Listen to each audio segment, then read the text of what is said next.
Hi, Wes Lee with the weekly Mesonet weather report.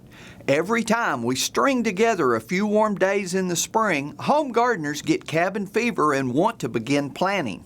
While cool season crops could already be in the ground, it is still risky to plant warm season plants like tomatoes. While every year varies, we are still a week or two away from the last average freeze date. This map is the latest median freeze map showing dates later in April for most locations in the state. It is by no means the latest freeze date by location, which would be much later in April and even into early May in the north.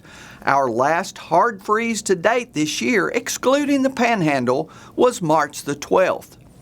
This has allowed many of our fruit trees to currently move into the blooming stage.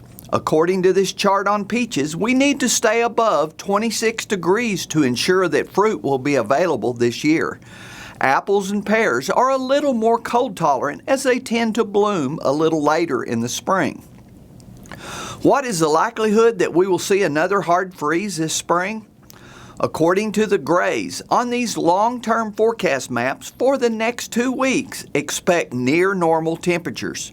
Normal means additional freezes are still a possibility. Now here's Gary with a rainfall summary. Thanks, Wes, and good morning, everyone. Well, we had another storm system come through this week, and while a lot of folks got some rain, some folks didn't. We're going to take a look at the longer-term rainfall and see how it impacted those maps, and also the Drought Monitor. Let's get right to it. Well, I guess first let's take a look at the Drought Monitor. We have had some pretty decent improvements over the last couple of weeks, and now parts of northwest Oklahoma, which were in solid D4 previously, are in severe drought. I know that doesn't sound great, but that's a 2-category improvement up around Harper, Woods, Ellis counties, those areas.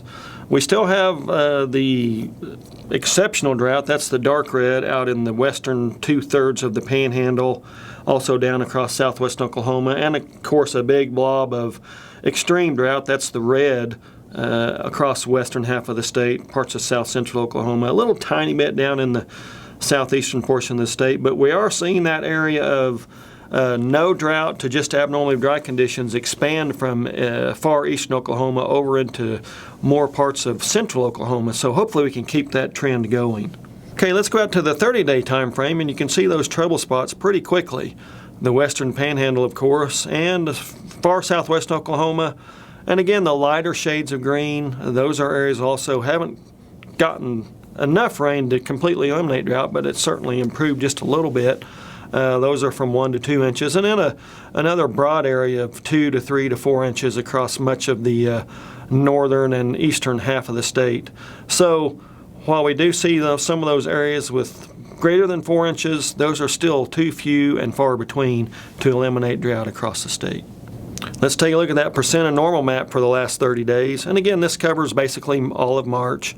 We see some parts of the state still, unfortunately, well below normal. Again, that western Panhandle and southwestern portion of the state, south central Oklahoma, a little bit of southeast Oklahoma, pretty good areas of above normal rainfall across the northwestern parts of the state in Harper County in that area, again where that drought improved. Also portions of north central down into central Oklahoma. Now we need that map, at least for the areas of surplus, to start to expand even greater over the next couple of months, and maybe we can really start to eliminate drought across more of the state of Oklahoma. That's it for this time. We'll see you next time on the Mesonet Weather Report.